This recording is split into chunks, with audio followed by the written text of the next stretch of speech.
How do you spell innovation? Well, if you're Elon Musk, you might spell it Neuralink. And if you're the first ever Neuralink patient, Nolan Arbaugh, you might spell it with a brain-controlled cursor while setting world records and slaying monsters in a video game. Now that's what I call multitasking. Neuralink, a company that has become almost synonymous with the concept of brain-computer interfaces or BCIs, has recently been in the news for some exciting developments.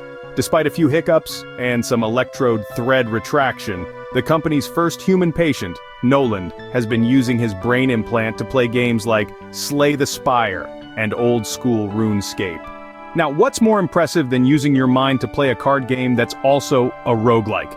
I'll tell you what, setting a new world record for BCI cursor control while you're at it, Nolan scored a whopping 8.0 bits per second, which is like the Usain Bolt of brain-controlled cursor speed. And it's not only about gaming. Neuralink aims to improve cursor control and add functionality for controlling external aids like robotic arms. Imagine that, folks. One day, you might not need to lift a finger to make coffee. You could just think about it and voila! Your brain-controlled robotic arm has you covered. However, not everything has been smooth sailing. There have been issues like cursor drift and some concerns raised about the transparency of Neuralink's operations. But as with any pioneering technology, challenges are to be expected. Now let's take a moment to think about the implications of this technology. Imagine a future where everyone is playing video games with their minds. No more blaming the controller for your losses. And who knows, maybe the phrase, "I've got it on the brain," will take on a whole new meaning. In conclusion, whether you're a tech enthusiast, a video game lover, or just someone who dreams of controlling things with your mind, the developments at Neuralink are worth keeping an eye on. Or should I say, worth keeping a brain on. So remember, the next time you're struggling with a tough level on your favorite game, somewhere out there Nolan Arbaugh is probably breezing through it using nothing but his brain. And if that doesn't motivate you, I don't know what will. Until next time, keep thinking and keep... In an unexpected turn of events, our favorite pint-sized genius, Young Sheldon, has managed to pull a plot twist that would make even M. Night Shyamalan stand up and take notice. This isn't the kind of twist you'd expect from a pretzel, folks.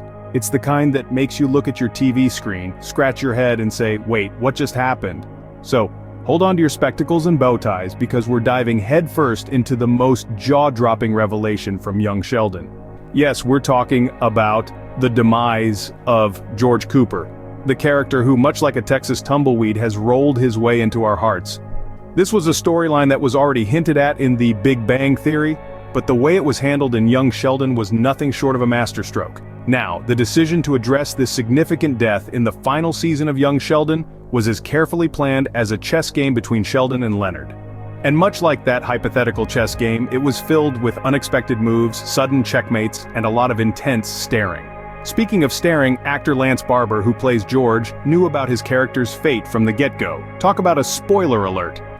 But in a move that could only be described as classic Sheldon, the episode portrays George's last moments as ordinary, emphasizing that significant moments are often only recognized in retrospect. Quite philosophical for a sitcom, isn't it? As we reel from the shock of this revelation, let's not forget about the challenges the show's producers faced in wrapping up the series. Balancing humor, sorrow, and a legacy as vast as the universe Sheldon so loves was no easy task. But they managed to do it with the ease of Sheldon solving a quantum physics problem. In other news, Young Sheldon is gearing up for a spin-off series on CBS.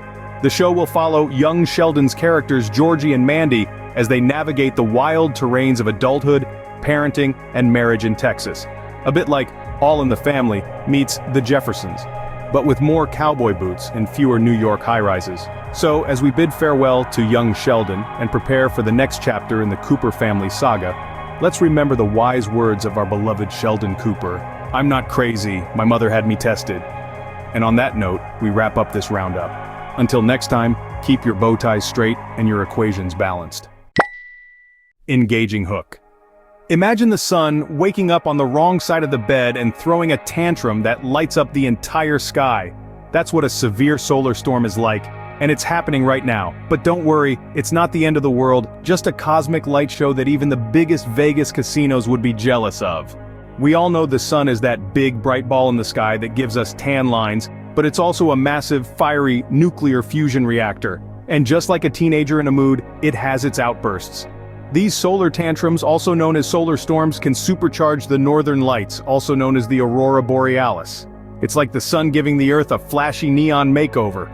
During a solar storm, the sun hurls a mass of hot plasma towards us, but don't worry, it's not a fiery death sentence. Our Earth's magnetic field acts like a superhero, deflecting these harmful particles. But when these particles collide with our atmosphere, they put on a light show that would make even the most seasoned ravegoers say, "Whoa, dude." Despite the name, solar storms aren't all doom and gloom. They're the reason we get to see the northern lights dancing in the sky, with colors so vibrant they'd make a peacock blush. And the best part? You don't need a ticket to this show, just a clear, dark sky and maybe a warm jacket if you're in the northern hemisphere. However, solar storms do have a mischievous side. They can disrupt communications, mess with power grids, and give satellites a hard time. It's like the sun's way of reminding us who's boss. So if your GPS starts acting up, you might want to blame it on the sun having a bad day. In summary, a severe solar storm is like a cosmic tantrum that turns the Earth into a giant disco ball. It might cause a few hiccups with our technology, but it also gives us the best light show in the galaxy. So, next time the sun decides to throw a fit, grab a blanket, head outside and enjoy the show.